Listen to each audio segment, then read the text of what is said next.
আসসালামু আলাইকুম, সবাইকে স্বাগত জানাচ্ছি। আজকে আমরা আলোচনা করব বিসিএস প্রিলিমিনারির সবচেয়ে একটা গুরুত্বপূর্ণ টপিক ইংলিশ গ্রামারের, সেটা হচ্ছে ক্লজ। তো ক্লজ এবং ফ্রেজ, এটার মধ্যে একটা সূক্ষ্ম ডিফারেন্স আছে।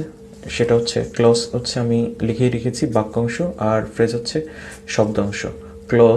ক্লজে অবশ্যই ফাইনাইট ভার্ব থাকবে। তো একটা বাক্য তৈরি হতে হলে ভার্ব দরকার, কিন্তু ক্লজ তৈরি হতে হলে অবশ্যই একটা ফাইনাইট ভার্ব থাকবে।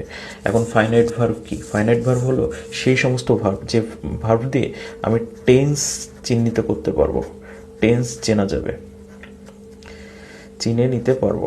ওকে, তো সাধারণত ওই যে ভার্বের প্রেজেন্ট ফর্ম এবং পাস্ট ফর্ম দিয়েই আমরা টেন্স চিনতে পারি ম্যাক্সিমাম টাইমে। যদি কারো সমস্যা থাকে আমরা এটার উপরে আলাদা ক্লাস নেওয়ার চেষ্টা করব, কিন্তু বেসিক কথাবার্তা আমি আজকে ক্লজ রিলেটেডই বলবো। সো আমি ফাইনাইট ভার্ব কি এই দিকে আর গেলাম না, জাস্ট একটু বললাম যে টেন্স চেনা যাবে। আর ফ্রেজে কখনোই ফাইনাইট ভার্ব থাকবে না। তো এইটা হচ্ছে আমার ক্লজ এবং ফ্রেজের মানে বেসিক যে ডিফারেন্সটা এইটা। তো ক্লজ মূলত হচ্ছে তিন প্রকার, আমরা সবাই জানি। একটা হচ্ছে প্রিন্সিপাল ক্লজ, সাবঅর্ডিনেট ক্লজ আর কোঅর্ডিনেট ক্লজ। প্রিন্সিপাল ক্লজকে বলা হয় হচ্ছে আমার independent clause, independent clause. So এটা আসলে কারোর উপর ডিপেন্ড করবে না, কিন্তু বাকিগুলো অবশ্যই ডিপেন্ড করবে। সাবঅর্ডিনেট ক্লজও ডিপেন্ড করবে এবং কোঅর্ডিনেট ক্লজও ডিপেন্ড করবে। তো সাবঅর্ডিনেট ক্লসে যাওয়ার আগে আমরা কোঅর্ডিনেট ক্লস নিয়ে একটু কথাবার্তা বলি। কোঅর্ডিনেট ক্লসে আমার কিছু কানেক্টর আছে, সেই কানেক্টর দেখে আমরা চিনতে পারবো যে এটা কোঅর্ডিনেট ক্লস কি না। তো সেটা হচ্ছে ফ্যান ভয়েস। আমরা সবাই জানি যে ফ্যান ভয়েস আসলে কি। এফ ফর হচ্ছে ফর, এ ফর হচ্ছে অ্যান্ড, এন নর, বি ইজ ফর বাট, ওতে হচ্ছে অর, ওয়াইতে হচ্ছে ইয়েট, এস এস সো এবং দেয়ার ফর ও আদারওয়াইজ, এরকমের কিছু কানেক্টর থাকে কোঅর্ডিনেট ক্লসে। সো এই কানেক্টরগুলো দেখেই আমরা বলতে পারবো এটা কোঅর্ডিনেট ক্লস কিনা সাবঅর্ডিনেট ক্লস। কারণ এই কানেক্টরগুলো বাদে সাবঅর্ডিনেট ক্লসগুলো কিন্তু আমার আসলে সাবঅর্ডিনেট ক্লস কিন্তু এই কোঅর্ডিনেট ক্লসের কানেক্টরগুলো ইউজ করে না, সেগুলো অন্য কিছু ইউজ করে। সেগুলো আমরা যখন ডিটেলস দেখব তখন বুঝতে পারবো সাবঅর্ডিনেট ক্লসে। তো সাবঅর্ডিনেট ক্লসকে আমরা সাধারণত 4-5 ভাগে ভাগ করতে পারি। তো বেসিক যে তিনটা জিনিস আসে সেটা হচ্ছে নাউন ক্লজ, আর অ্যাডজেক্টিভ ক্লজ এবং হচ্ছে অ্যাডভার্ব ক্লজ। তো পরীক্ষায় এই তিনটা থেকেই প্রশ্ন আসে, এবং আমরা আজকে সাবঅর্ডিনেট ক্লজের এই তিনটা নিয়েই ডিটেলস কথাবার্তা বলবো। তার আগে আমরা হচ্ছে এই যে কিছু এক্সাম্পল দেখব। এক্সাম্পলটা হচ্ছে কি, he is so brilliant and he is very honest. তো এখানে দেখুন অ্যান্ড দিয়ে যুক্ত হয়েছে আমার হি ইজ ভেরি অনেস্ট এই ক্লজটা। সো অ্যান্ড দিয়ে যুক্ত যদি হয় ফ্যান ভয়েস দিয়ে কারা যুক্ত হতে পারে? আমার coordinate clause. So and he is very honest এটা হচ্ছে কোঅর্ডিনেট ক্লজের একটা উদাহরণ। তারপরে ডু অর ডাই, করো অথবা মরো, অর দিয়ে যুক্ত, তাহলে আমার এটাও কোঅর্ডিনেট বলা যায়। তারপরে আমরা আরেকটা এক্সাম্পল দেখতে পাচ্ছি এখানে, unless you read more you will fail. তো এখানে আনলেস যুক্ত, এটা কি ফ্যান বয়েজের মধ্যে আছে? নেই, ফ্যান বয়েজের মধ্যে আনলেস আমরা পড়িনি। So unless you read more এটা হচ্ছে আমার সাবঅর্ডিনেট ক্লজ হবে। If you come I will go, তো ইফ যুক্ত ক্লজ এটাও সাবঅর্ডিনেট ক্লজ, সাবঅর্ডিনেট। আচ্ছা কোঅর্ডিনেট লিখছি, সাবঅর্ডিনেট হবে, এটা সাবঅর্ডিনেট ক্লজ। ওকে, তো এখন আমরা সরাসরি চলে যাব হচ্ছে আমাদের সাবঅর্ডিনেট ক্লজের যে বেসিক ক্লাস সেটার উপরে। আশা করি ক্লাসটা একটু দীর্ঘ হবে এবং এটা করলে আপনাদের মিনিমাম 80-85% কনসেপ্ট ক্লিয়ার হয়ে যাবে ক্লজের। বাকিটা ক্লিয়ার করতে আপনাদের নিয়মিত প্র্যাকটিস করা দরকার। তো অ্যাডজেক্টিভ ক্লজ আমরা সাধারণত কোথায় পাবো? অ্যাডজেক্টিভ ক্লজ হচ্ছে প্রিপোজিশন, আর্টিকেল এবং ডিটারমিনার, যেটা হচ্ছে আমাদের pad rule. Identification of parts মানে আইডেন্টিফাই অফ পার্টস অফ স্পিচের যখন আমরা ক্লাস নিব তখন এই প্যাড রুলটা ডিটেলস বোঝাবো। জাস্ট এখন একটু টাস্ক দিয়ে রাখছি যে এই প্যাডের পরে যদি একটা মাত্র শব্দ বসে তাহলে সেটা নাউন, আর যদি দুইটা শব্দ বসে তাহলে প্রথমটা হবে অ্যাডজেক্টিভ আর পরেরটা হবে হচ্ছে নাউন। তিনটা বসলে প্রথমটা অ্যাডভার্ব, তারপর একটা অ্যাডজেক্টিভ, তারপর একটা নাউন। এটা বললাম না আর, কারণ আমি অ্যাডজেক্টিভ ক্লজের মধ্যে আছি। তো আমার অ্যাডজেক্টিভ ক্লজ আসলে কোনগুলো হবে? নাউনের পরের ক্লজটি দেখুন, এখানে নাউনের পরের ক্লজটি অ্যাডজেক্টিভ ক্লজ হয়।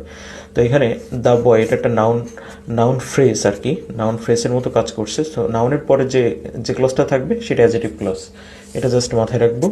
তারপরে হচ্ছে প্রোনাউন যদি সাবজেক্ট হিসাবে থাকে তাহলে তারপরে যে ক্লজটি কারণ নাউনের বিপরীতে প্রোনাউন বসে, এটা আমরা সবাই জানি। তো প্রোনাউনটা যদি সাবজেক্ট হিসেবে বসতে পারে তাহলে প্রোনাউনের পরে যে ক্লজটি থাকবে সেটা অ্যাডজেক্টিভ ক্লজ। যেমন হি এখানে সাবজেক্ট হিসাবে প্রোনাউন বসেছে এবং তারপরে whom you call uncle has died, এখানে এই হুম ইউ কল আঙ্কেল এটা হচ্ছে আমার অ্যাডজেক্টিভ ক্লজ। এবার আসি আমাদের নাউন ক্লজে। নাউন ক্লজ আসলে কি বলতে যাচ্ছে? নাউন ক্লজ তো আমরা সবাই জানি নাউন সাবজেক্ট হিসেবে বসে, সাবজেক্ট হিসেবে বসতে পারে। সো নাউন যদি সাবজেক্ট হিসেবে বসে তাহলে নাউন ক্লজও সাবজেক্ট হিসেবে বসতে পারে। নাউন যেহেতু অবজেক্ট হিসেবে বসে, সো নাউন ক্লজ অবজেক্ট হিসেবে বা কমপ্লিমেন্ট হিসাবেও বসতে পারে। এবং প্রিপোজিশনের পরে অবশ্যই নাউন বসে, কারণ প্রিপোজিশন আসলেই দুইটা নাউনের মানে নাউনের পূর্বেই বসে হচ্ছে প্রিপোজিশন। তো মোটামুটি এই হচ্ছে আমার নাউন ক্লজ কোথায় বসতে পারে। তো এটা সবাই জানি, কিন্তু আমরা খুব টেকনিক্যালি জিনিসটা চেনার চেষ্টা করব।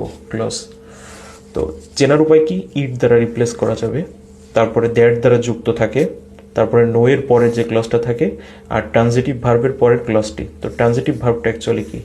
ট্রানজিটিভ ভার্ব হচ্ছে আমার অবজেক্ট থাকে, যে ভার্বের অবজেক্ট থাকে সেটাকেই আমরা ট্রানজিটিভ ভার্ব বলবো। যেমন এখানে আমি লিখে রেখেছি টেল, নো, আস্কড, এই তিনটে সাধারণত থেকে থাকে। তো আমরা এখানে এক্সাম্পলে দেখছি যে we know that the earth is a planet. তো দ্যাটের পরে আমি কি বলছি? দ্যাট দ্বারা যদি যুক্ত থাকে এবং নোর পরে যে ক্লজটা, সো এখানে that the earth is planet এটা একটা নাউন ক্লজ। তারপরে আরেকটা এক্সাম্পল দেখি, there is no meaning in what you say. তো প্রিপোজিশনের পরে এটা ইন একটা প্রিপোজিশনের পরে ক্লজটা নাউন ক্লজ হবে। তো এই হচ্ছে আমার নাউন ক্লজ চেনার উপায়। আর এবার আসি অ্যাডভার্ব ক্লজ নিয়ে কথাবার্তা বলি। তো অ্যাডভার্ব ক্লজ চেনার কিছু উপায় আছে, যেগুলো হচ্ছে আমার কানেক্টর হিসাবে থাকবে though, although, till, until, if, unless, as, since, তারপর হচ্ছে বিকজ, তারপর দেন, সো দ্যাট, তারপর so dash dash that, lest, আর হচ্ছে অ্যাজ ইফ। এইগুলো দিয়ে যুক্ত যদি কোনো কানেক্টর, এই কানেক্টর দিয়ে যুক্ত যদি কোনো কিছু থাকে, কোনো ক্লজ থাকে, তাহলে সেটাকে আমরা ডিরেক্টলি অ্যাডভার্ব ক্লজ বলে ফেলবো। আর এরপরও আছে কিছু ইনট্রানজিটিভ ভার্ব। ইনট্রানজিটিভ ভার্ব কি? যে ভার্বের অবজেক্ট থাকে না। তো যেমন হচ্ছে কি গো একটা ইনট্রানজিটিভ ভার্ব, তারপরে কাম, রাইজ, লাই, সিট, এইগুলোর পরে সাধারণত ক্লজটি অ্যাডভার্বিয়াল ক্লজ হবে। যেমন হি গোস দেয়ার, এই দেয়ার কি? দেয়ার মানে সেখানে। সো সেখানে কিন্তু কখনো একটা প্লেস কিন্তু কখনো আমার অবজেক্ট হতে পারে না। সো গোসটা কিন্তু ইনট্রানজিটিভ ভার্ব। তো এখানে আমরা একটা এক্সাম্পল দেখতে পেয়েছি যে father come when I started for Dhaka. তো ফাদার কাম কখন এসেছিল? কখন মানে টাইমের কথা বলতেছে। ফাদার কাম হুয়েন, আমি যখন ঢাকায় চলে যাচ্ছিলাম তখন ফাদার এসেছিল। তো টাইম, এটা একটা টাইম সেন্সের কথা বলছে। সো এটা একটা অ্যাডভার্ব ক্লজ। এবং এটা আমরা এইভাবে মনে রাখতে পারি যে কাম একটা ইনট্রানজিটিভ ভার্বের পরে যেটা, সেটা হচ্ছে আমার অ্যাডভার্ব ক্লজ। আর একটা জিনিস হচ্ছে অ্যাডভার্বকে চেনার একটা উপায় আছে, ম্যানার, প্লেস, টাইম, রিজন। যদি আমি ভার্বকে প্রশ্ন করি হাউ, তাহলে আমি কি পাবো? ম্যানারের অ্যান্সার পাবো। হোয়ার দিয়ে প্রশ্ন করলে আমি প্লেস পাবো। হুয়েন দিয়ে প্রশ্ন করলে আমি টাইম পাবো। আর হোয়াই দিয়ে প্রশ্ন করলে আমি রিজন পাবো। তো ম্যানার, প্লেস, টাইম, রিজন, যেটাকে আমরা অনেকেই জানি MPTR, এইগুলো যদি আমি পাই ভার্বকে অ্যান্সার করে, তাহলে আমি সেটাকে অ্যাডভার্ব ক্লজ বা হচ্ছে অ্যাডভার্ব বলতে পারি। তো এই হচ্ছে মোটামুটি আমাদের নিয়ে কথাবার্তা ক্লজ নিয়ে। এখন আমরা কিছু প্র্যাকটিস করব। প্র্যাকটিস করলে আই থিঙ্ক